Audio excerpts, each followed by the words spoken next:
this computer. Yeah, so this is an excerpt from a course my colleagues, Kevin Dunn is a physical therapist, and Charlie McMillan, who is currently in a PhD program for exercise science and physiology, and has his master's in a couple things. So brilliant guys. One of those guys. Yeah, really, yeah. Master's degrees.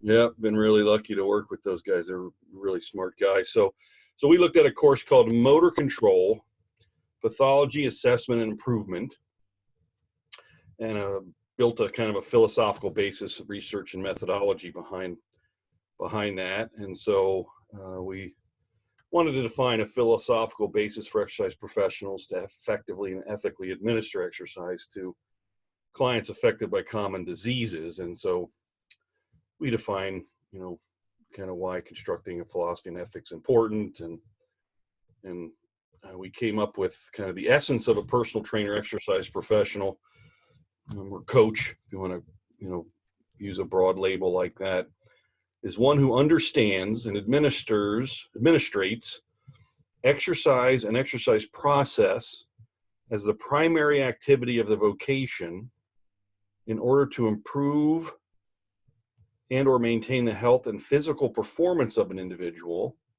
within, and is simultaneously accountable to, the broader context of the healthcare industry.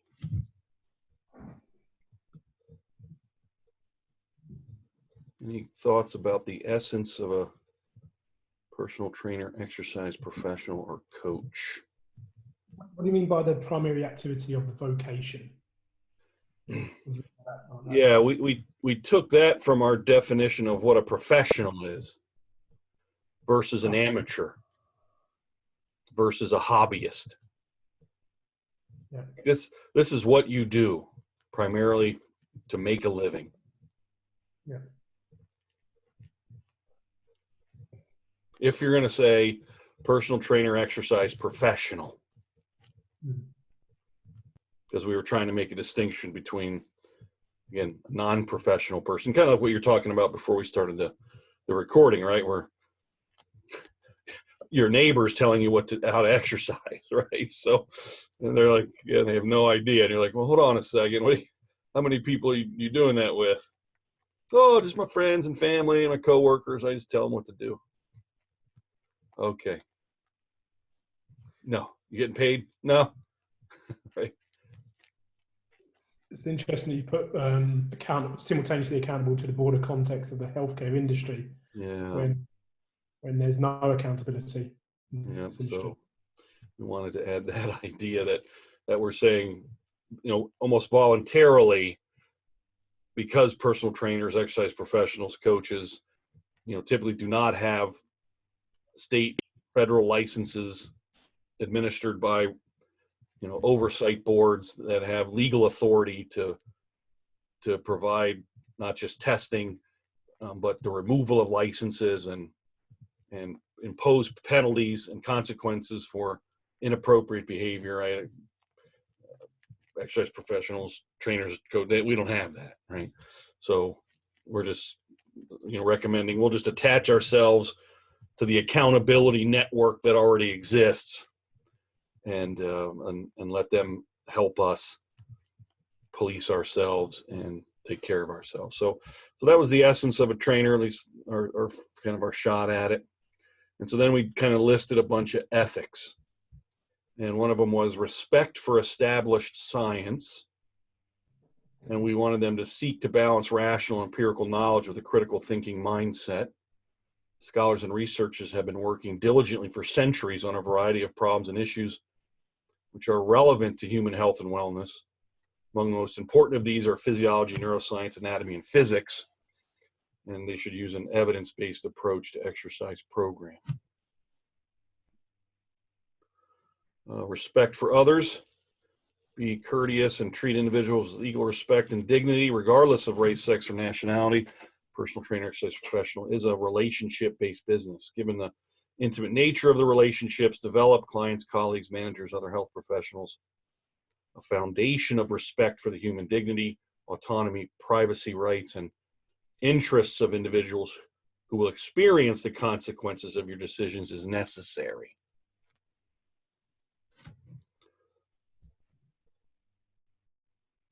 Respect for language. Ensure clear communication. Not only are professional relationships built and supported by communication dependent upon language, verbal, symbolic, and somatic, thinking is also language driven. The meanings, use, and definitions of words are of great importance. Respect for fact. Find out the facts surrounding an issue prior to developing a premature conclusion. Recognize the presence and influence of biases and work to overcome them when making choices about exercise and exercise process. Honesty. Be honest and truthful in all client and provider transactions. Do not deliberately mislead or deceive others by plagiarism, purposeful omission, lying, or impartial truth in order to protect the ego and avoid responsibility.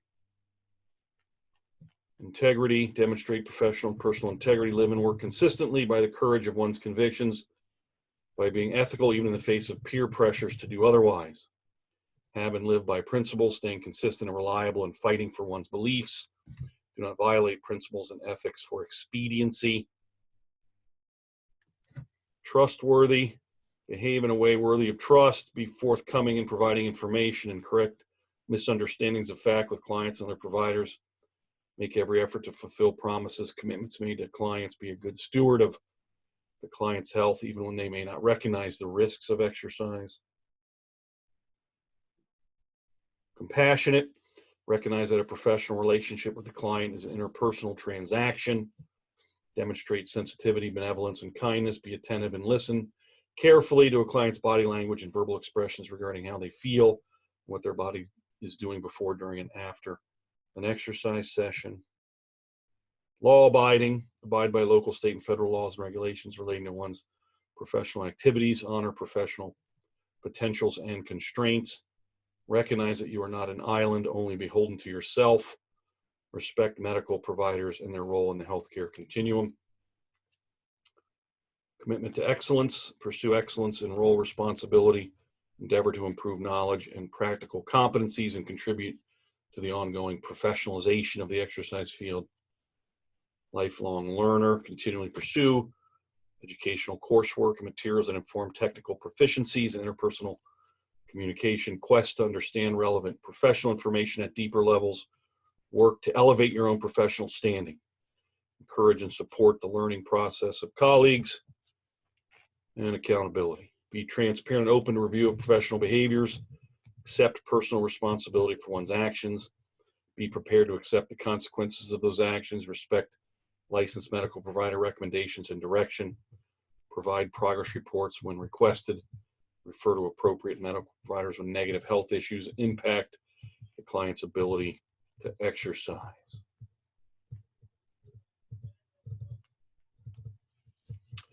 So that's what we had come up with.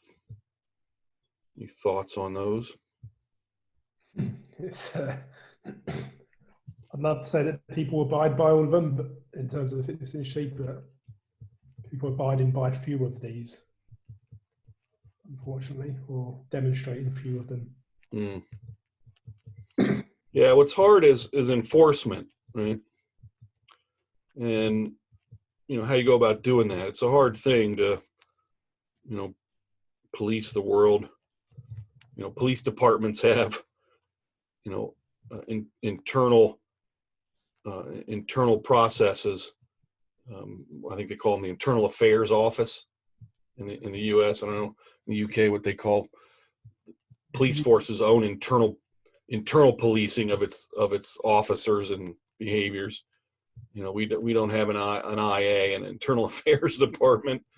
And when we see something crazy on the internet or on Facebook, or what should we do?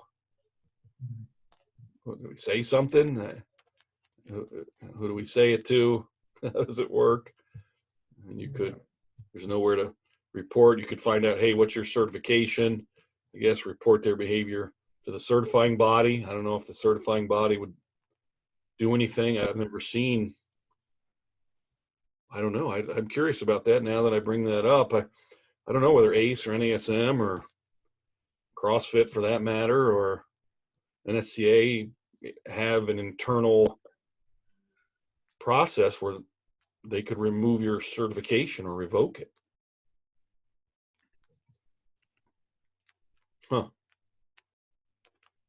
For some reason, I'd be surprised if CrossFit, because I think they're quite strict with it in that sense. But I don't know. Obviously, I'd be surprised if they didn't. They're quite protective of their brand, aren't they? But yeah, I don't know of others. Can NASM revoke a certification? So look that up real quick. I don't know. Yeah, it says NASM may revoke. It's a code of professional conduct.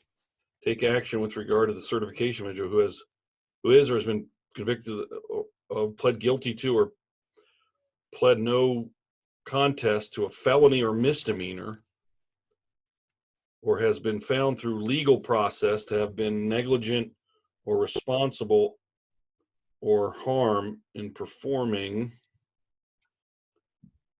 Where is that? Yeah, so NASM has a code of professional conduct.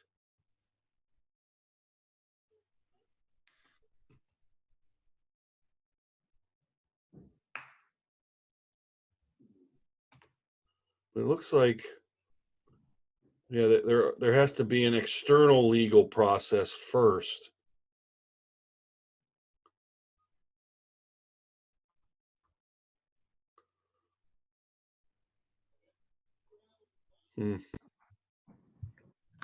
So yeah, that's good news, right? So I guess that would be the only way for us to police ourselves, is you have to find out what the trainer, coaches, exercise professionals' credentials are, certifications, and report them to that certification. Yeah, I don't even check out this Joe Wick guy. See if it has a. Okay.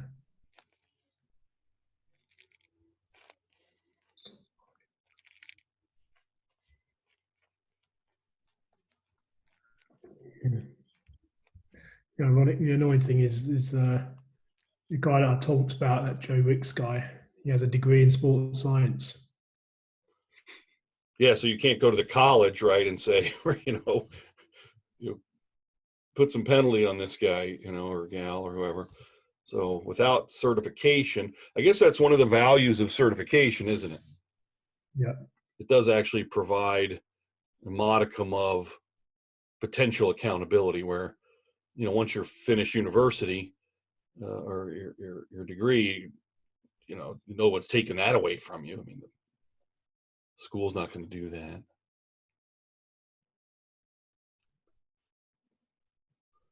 So a certification by an independent agency provides one level of accountability. External consequence.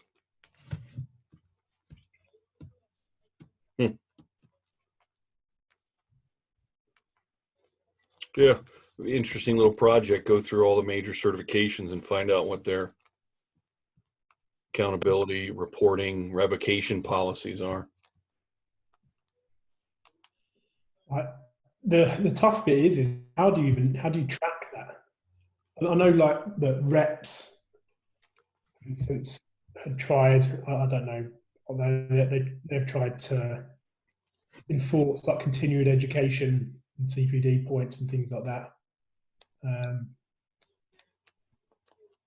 But I don't know how effective it's been, or how effective that is. I don't think it's been effective, to be honest. No, I don't think it has been, because again, even if someone had a certification and you reported them, and the certifying body did an investigation, if they even did that, and said, "Yeah, we deem that you've done something terrible here, and we're revoking your certification," it doesn't mean that person can't continue to do personal training or coaching, because there isn't a state federal license law that they Yeah. violate, right? Because if a physical therapist or a massage therapist or a physician did that, lost their license and kept practicing, now they're going to jail. I suppose then it has to be, the only way to really do it is to make it a nationally, or in your case, statewide, mandated thing where it's governed by a governmental organisation. Yeah, which nobody in our industry wants to happen. No. They don't want that to happen. No. It's a rock and a hard place, isn't it? Really, it's tough, right? Yeah, because I got that question when I did the 1 hour MedFit webinar yesterday on exercise and pain, because I did a little video of showing me doing the SARS screen on Charlie, and then doing the myo iso plyo sequence on a couple configurations where my hand is the source of force. And I got a question about that. Are you worried about violating scope of practice because your hands are on the client? No. Did you bring up the 400-pound squat analogy? Yep. What did they say to that? Well, the moderator I could hear the moderator giggle a little bit, like, well, yeah, that's kind of crazy, right? Yeah. And they were worried about passive motion, which I didn't do any passive motion, but they probably couldn't tell. But I'm like, well, trainers are grabbing people's body and stretching them passively. That's a passive range of motion. Is that okay? That's what PNF is, isn't it? You know, they're doing that. They're grabbing foam rollers and having people, you know, smash their tissues in their presence by their instruction, or taking the roller and actually rolling it across the body tissues. They're using these electric thumper things.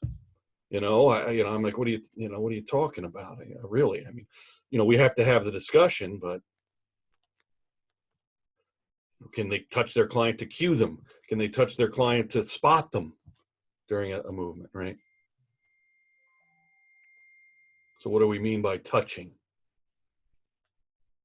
Yeah. This was a big deal in state of Texas a few years back. And the state of Texas had passed a law saying anyone who touches anybody in a professional setting has to have a massage therapy license at a minimum, I think, something along those lines. And as they dug deeper into that, what they realized was the law really was kind of built, if I understood it properly, and maybe I didn't, but the information I was getting, what they were really trying to do was shut down massage parlors, illegal massage parlors, and prostitution rings that were using massage parlors as fronts for prostitution. And so they needed another legal tool, to be able to charge these prostitution rings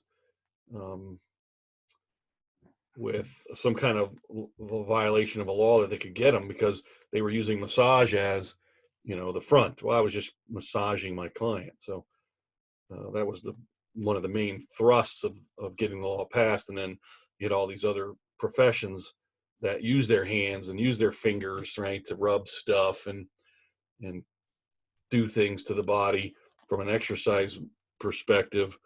And they got caught up in that, and they were required to take which is now a 1,000-hour, $5,000 or something massage therapy course.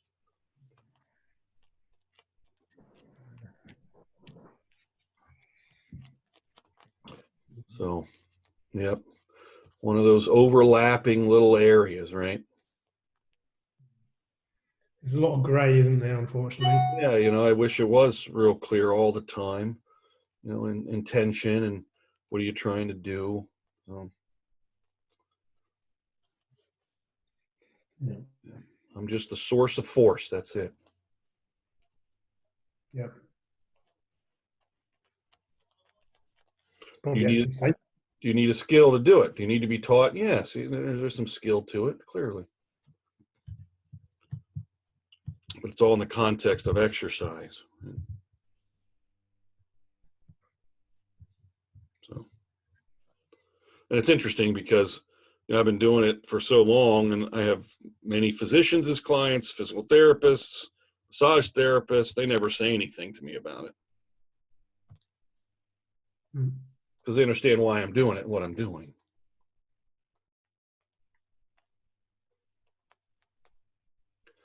I imagine a lot of them, probably rightly or wrongly, assume that you're under a similar set of rules to them. Some, yeah, some do. I mean, we explain everything up front, right, with our sales process and our report of findings process and key principles review, and I mean, we're explaining all of this to them so they know. But yeah, they might think, oh, your certification must cover you for this, right? Yeah.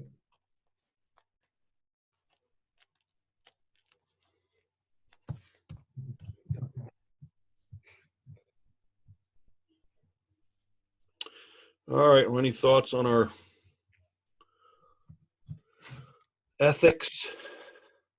It's just watching again the social media and seeing how very little of this has been applied, especially in this rush that the gyms are having now, and rightly or wrongly, in their rush to support their bases, independent gyms. Yeah. It's like some of these ethics have just been thrown out the window. So, well, they're not subject to them, right? So Right. we'll post them. We'll post them. Mm. All right. Well, I'm going to get ready for my next client. Yep, go for it. And